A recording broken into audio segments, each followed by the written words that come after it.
Should you swear? Should you be censored? When should you call someone a Is it after 8 or 15 seconds have passed on your YouTube video? I don't know, and I wasn't planning on answering that. What I was gonna do was yammer on about swear words and how the you use them, or not use them, or I've really messed up this intro. If only there was a swear word I could say within the first 30 seconds without angering the algorithm. To start this video about swear words, we begin with, of course, non-swear words like heck, sugar and flip, which are all substitutes for the real thing. Scooby-Doo, for instance, uses these substitutes, so when they run into a spooky ghost thingy that is always just a sketchy dude in a costume who's down on their luck, the gang says this. Zoinks! Jeepers! Jinkies! Dang! But why the flip are these words okay, but the ones they're substituting aren't? It's because we say so. Ofcom, who are the squares that decide if TV programmes are too offensive for viewers, have a long list of what is deemed a swear word, of which most of them are just synonyms of genitalia or sex. But then you can do that with anything. For example, the name of an animal that builds dams, and also what I was called as a kid because I had teeth like 2 landing strips. That's a swear word because someone was offended by it, then people start saying, you know, Harry Helen finds that word very frigging upsetting. Let's not offend her. And now it's on a list. The substitutes for the swear words can mean the exact same thing in the context of its use, but because it's not arbitrarily deemed a swear word, it's a-okay for use in kids shows. Now with that out of the way, what does their use mean in terms of character development in films? Innocence. And again, this is because we've made it that way. It all stems from the old idea of not swearing around kids to protect their innocence, even though kids can be savages that'll hit you in the ghoulies for no reason, then laugh maniacally while you're bent over clutching your jaws in pain. If a film uses the F word more than once or in a sexual meaning, then the film will get an R rating, or 15 in England, where our rating systems make a lot more sense. 15? What does that mean? Oh right, I must be at least 15. Since bad words are only used in these films for older audiences, we become less likely to see the substitutes appear in them because there's no need to substitute the swear words if you can use the real thing. For example, Saw wouldn't say frick because a man is currently being cut in half, and a few swear words aren't going to matter after seeing that. That's also why if you take a dump in a busy playground, people aren't going to care about your bad language. This means that we're going to typically see the PG replacements of swear words in kids' films with more innocent storylines like friendship or feelings, therefore making them associated with children and therefore innocence, as they haven't lived long enough to become jerks that don't put their rubbish in the bin because they pay people to clear it up. Now with this knowledge in mind, you can understand that Jerry Lundegaard in Fargo says heck because he's innocent. Except it doesn't mean that at all. Steve Buscemi's character calls Jerry to tell him that the kidnapping of his wife has gone wrong and that they ended up killing 3 people. This conversation starts with Steve Buscemi in the wrong, with Jerry rightfully telling him he messed up, therefore putting Jerry in control of the conversation. But when Buscemi shows his anger through swearing and dropping the F-bomb, this causes the conversation to flip, resulting in Jerry apologising, therefore losing the confrontation and giving Buscemi what he wants, that being dominance, which leads to more ransom money. Let's contrast this with another confrontation, but this time between Jerry and Frances McDormand. Okay, I'll do a damn lot count. Sir, right now? You're darn tootin'. So damn important to you. I'm sorry, sir. Ah, what the Christ. This is him at his most combative, and while it looks like he's come out of this on top, he's in fact come out far lower than he was before, as this was all a stunt so he could run away and hide like a coward. This ultimately leads to his end where he's arrested by the police while clawing at the door frame like a cat that's about to go to the vets, because Jerry is weak. The words that characters use aren't in black and white, with a lot of the meaning behind them coming from the context. The fact that Jerry uses replacement swear words isn't the only piece of evidence to back up him being more of a coward than the French at a flag waving competition. This context is also why the father-in-law who uses replacement swear words isn't a coward. Basically, good characters can't be summed up by one action, and the specific language they use should merely add to it, being used as a tool for storytelling. It's then up to us, the audience, to interpret what the heck it means. My auntie would always say, swearing is a sign of a lack of vocabulary, and I'd always reply with you.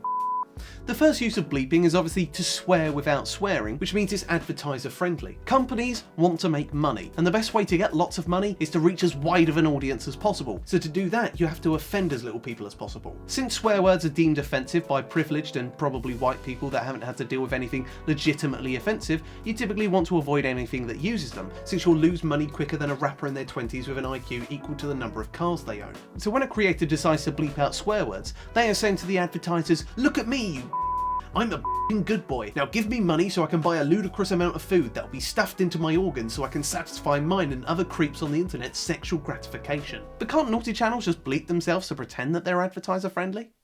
Yes, I didn't say it was a good system. Swearing is obviously not the only factor that makes something mature. If we take an episode of Hate Thy Neighbour, which is a show about comedian Jamali Maddox travelling the world to interview some of the most despicable pieces of that have ever lived, if we take that show and bleep out all of the swear words, we still have 45 minutes of racism, homophobia and feminism, but now with the occasional bleep mixed in. That last sentence I said is an example of how it doesn't change the context, as I didn't say any bad words, but I managed to make it sound like feminism is in the same group as cross-burning and gay bashing. But YouTube doesn't know I said something horribly offensive, because its algorithms aren't sophisticated enough to pick up this context. Even though the bleep censors out the bad language, I've always thought it makes it stand out 10 times more, because it's the same noise a lorry makes when backing up, to let you know it's about to crush you under its wheels while it makes a delivery of dragon-themed sex toys. It's the same with music when they do a weird edit, so the song sounds like, I wanna fuck you. And I just think, what the was that? Did the artist just have a stroke? All it does is make me think what the word could be. So I go for a list of what makes sense in the context and say it was either or God forgive. You're not protecting anyone's delicate ears by doing this, unless they've never heard a swear in their entire life. Are we supposed to believe that someone watching Rick and Morty hasn't heard the word before? That person does not exist, because is everywhere. Walking down the street, COD lobbies, porn. You can't escape it. Censoring, however, isn't the only use for the bleep, because it can be used in a sort of ironic way, like at the beginning of this segment. I don't actually use a long flurry of expletives when replying to my auntie, and instead when she basically calls people who swear in morons, I say, you're wrong, because swear words are literally just more words that I can add to my vocabulary, you. The point of using bleeps this way is to exploit the audience's imagination. There is no swear word that I can say that would compare to the rudeness your own mind could come up with, because offence is subjective. Take this scene from Scott Pilgrim vs. the World. Caramel macchiato. Or Pilgrim. That could be anything, and since it's censored, your mind goes to the most up thing you could possibly think of, even if you're one of these made-up children who've never heard a swear word before. She could have just said poopy pilgrim rather than something so horrendous that it would get everyone who worked on this film #cancelled. This, in my opinion, is the only way you should use the bleep, because it's a stylistic choice rather than just an afterthought that doesn't even work. If someone wants to say shit, then let them say shit. Wait, why didn't I get censored for saying shit?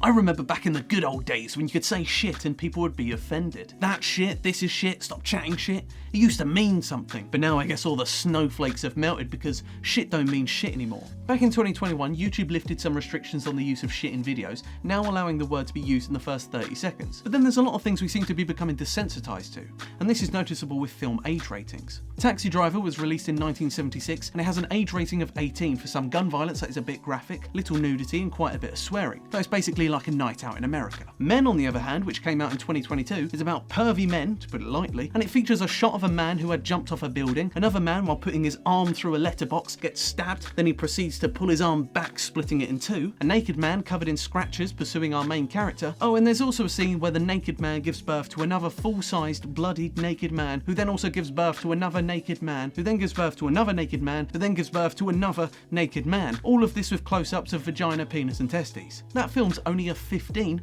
which is the same as the original rating for Ferris Bueller's Day Off. They must have missed all those gross undertones in this film about bunking school. If we're being desensitized to all of this, what does that mean for shit? Nothing. And that doesn't mean I went on that gross birthing segue for no reason. While shit has become more accepted, it still has that status as a swear word. When I was 10, I went on a school trip to Kentwell Hall, where we all dressed up in Tudor outfits, which consisted of just rubbing a load of shit on yourself. The first person we greeted gathered us around to explain the rules, but we weren't listening because we were busy staring at his copies thinking, we're young enough for this guy to be put on a register. He then got our attention by asking, why shouldn't you go in the river? We were all a little bit confused since we were indoor children. We weren't planning on going swimming, but nevertheless we replied, because we might drown? The guy smiled and said, no, it's because of the shit and piss. We were shocked. An adult just said shit in front of a group of 10-year-olds and the teacher didn't tell him off. We spoke to our teacher about it and she said, yeah, it's just what people said back then. Like all the bad words, shit started out as an acceptable thing to say, then the offensiveness of it changes from time to time, which is why it didn't come as a massive surprise that earlier this year, 2023,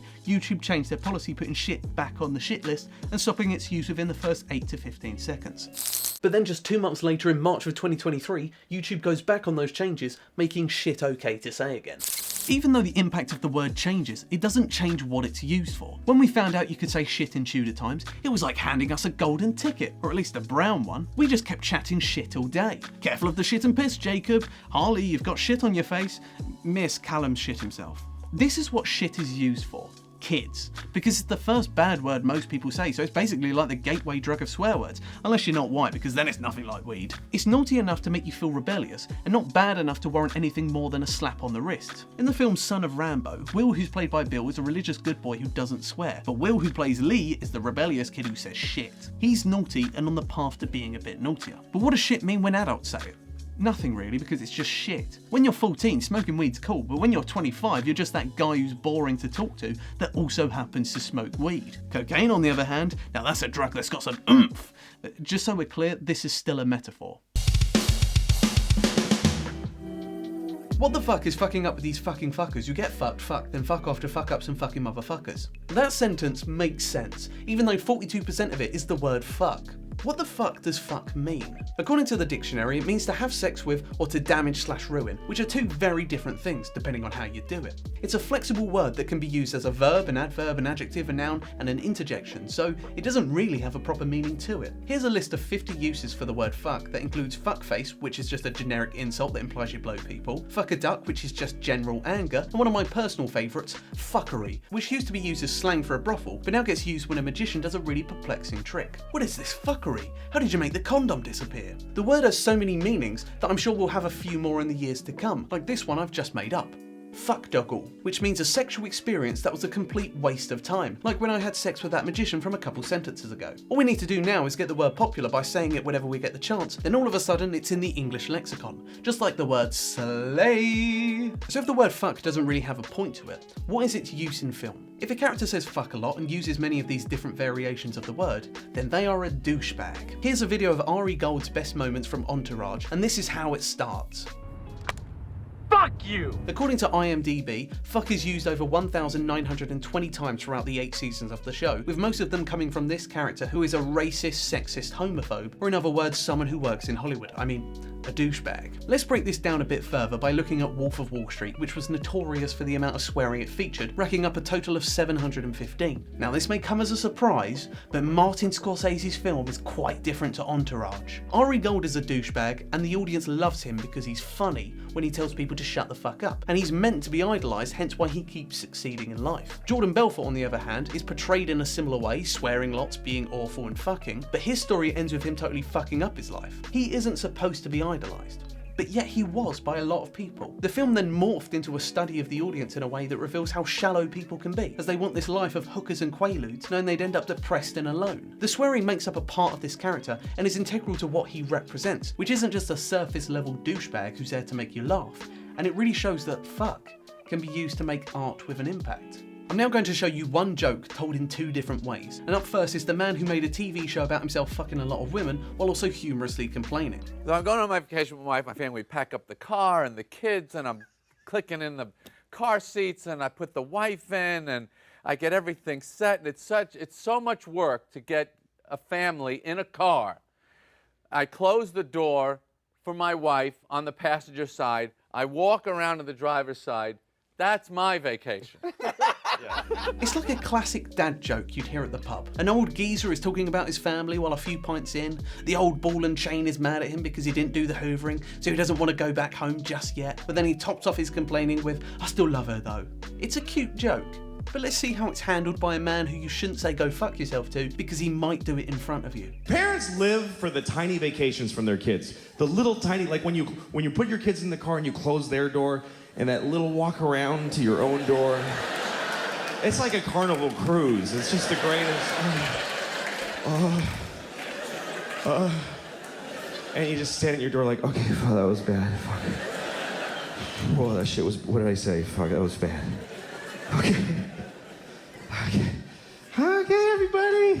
This is the kind of man you'd be sitting next to on a train who's going through some fucked up things in life. You've never met him before, but that's not going to stop you from hearing his life story because things are going so bad that he just needs to get it out. If you put the word fuck in Jerry's joke, it would turn it into something with genuine anger behind it. And if you took it away from Louis, it diminishes this feeling of his life falling apart, which is what is so funny about him. fuck works to emphasise what is being said and completely changes the tone of the joke. Another example of this comes from Wanted. James McAvoy plays a loser who gets belittled by his boss. Then, in a character-defining scene, he tells her to shut the fuck up!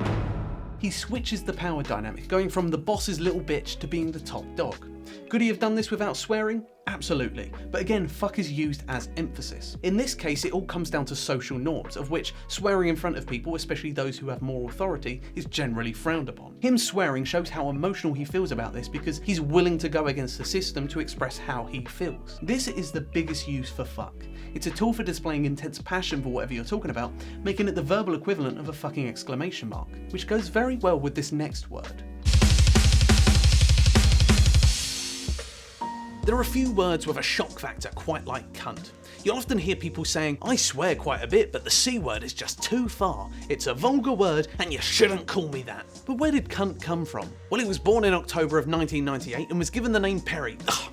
Sorry about that, some cunts changed my script. The first recorded use of the word was for a brothel area in London called Groat Cunt Lane, which is probably the most fitting use ever because that's where I was groped. Oh, they got me again. The word was fine to say, then years go by and like all of the other fun words we like to call each other, some cunt got called a cunt, then it's bad to say cunt. Though that still doesn't really explain why it has the worst reputation, although there doesn't really seem to be any source that can tell you why it's worse except people on the internet going, I think it's the worst word to say, so sign my petition to get it banned. Like all the other words I've talked about, the only reason it has power is because we've said it has. It's the worst word because we just keep telling everyone it's the worst word, and if enough people believe that, then it gives everyone else more reason to believe it as well. You can do this with anything, like God. Loads of people believe in God because loads of people are raised to believe in God and are surrounded by people that believe in God, so it must be the rational thing to believe in God, and damn anyone to hell who believes otherwise. 2 billion people can't be wrong, right? Okay, I've now compared God with cunt, so I think I should move on to how the word is used before I get struck down or killed by my dad because God dared him to do it. Since the word has this status of badness, the first place you think to use it is for bad people.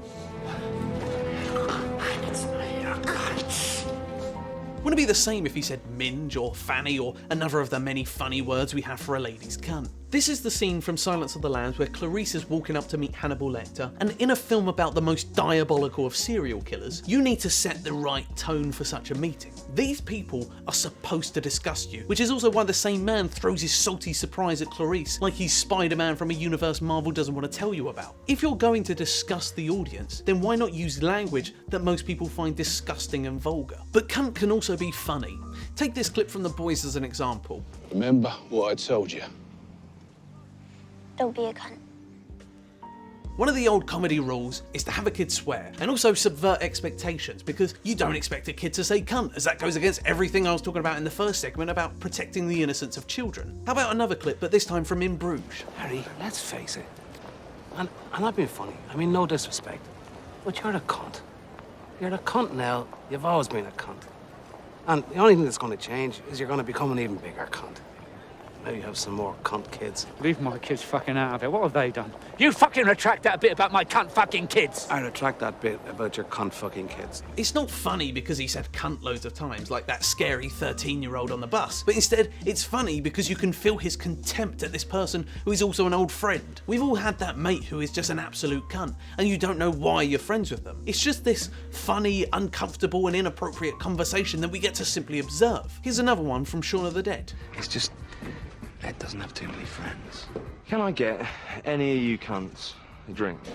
Like a punctual prostitute, it's a well-timed cunt. It's all about shock with this word. If you can shock the audience, then you at least get some sort of reaction out of them instead of the motionless gorp most people have from watching the generic, cliche-riddled films released every second by talentless cunts. It's just another tool that you can use to say something, and sometimes that something is supposed to offend you. Now for something a bit lighter, because I imagine my mum hasn't enjoyed hearing me say cunt so much.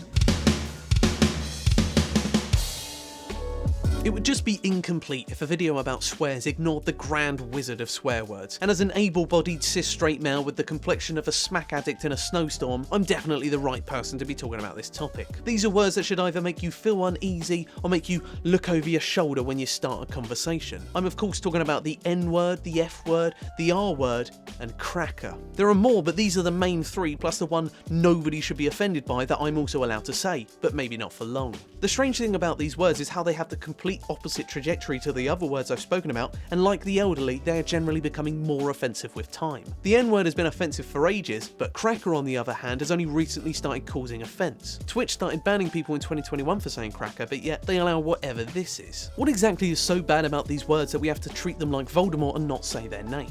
It's because they are words that relate to someone's identity, instead of being something really generic like the other ones. We've managed to get to a point of human evolution where we've decided that discrimination isn't a good thing, and it's only taken us about 300,000 years. Though we still manage to have those debates with older relatives who complain about not being able to say words like cracker while not seeing the obvious irony in their statement, and jokes about the French in the first segment of this video can just fly under the radar because it's the wrong kind of discrimination. That's right, I got ya. It's a good thing that we're becoming more aware of how our language affects the people around us, and it also makes these words better tools for storytelling. First use is for the instant villain, and for that we'll look at Django. Calvin Candy is a slave owner and one ruthless cracker who we first meet while he watches two black men fighting to death for sport. It doesn't take a scholar to notice that he is a bad dude, but this is all visual. The N-word is for the dialogue, for the audio, and allows you to hear the venom in what he says. The brutality in this film is memorable, but to me it's shadowed by the scene where Calvin learns of Django and Schultz's plan. Yes, you can have a racist in a film that doesn't swear, but including the N-word adds this unease and disgust because of how visceral the word is. And it's fun to hate this character, so why not make him the most despicable of human beings that we can also laugh at? And he prefers Monsieur Candy to Mr. Candy. Si c'est cela qu'il préfère. He doesn't speak French. Don't speak French to him, it'll embarrass him. The second use is for satire. Calvin Candy is an idiot, and so are the rest of the racists that use the N-word, and that's a statement this film makes. Racists are brain-dead losers that have hardly matured from the jizz they've grown from, which is why the smartest racist you'll ever come across is one with the intelligence to know not to bring up their thoughts. At least, not until a few pints in. Laugh at these people. If you want something to lose its power like racism, you just ridicule it like Tarantino has done here. These words have power, so there needs to be a reason for using them. Be that to offend you, offend the people that use them, or even make you unsure of what to feel. In It's Always Sunny in Philadelphia, Frank saves Mac from a falling piano because he calls him the F-word, making you ask if he's a hero or he committed a hate crime. Which brings us to the final segment. They're just tools. The words are there so you can express thoughts clearer and get across a message. Or they're not, as sometimes it's just fun to swear and say the word cunt because it annoys people. Art is always up to everyone's interpretation, so there isn't a right answer to how you use swear words. You just have to know when you're using them. Think is basically what I'm trying to say. Think about what the fuck you're making and don't create some piece of shit that goes straight to the back of people's minds when they watch it. Prime Video, I'm talking to you, because I've spoken about Netflix too much over the years.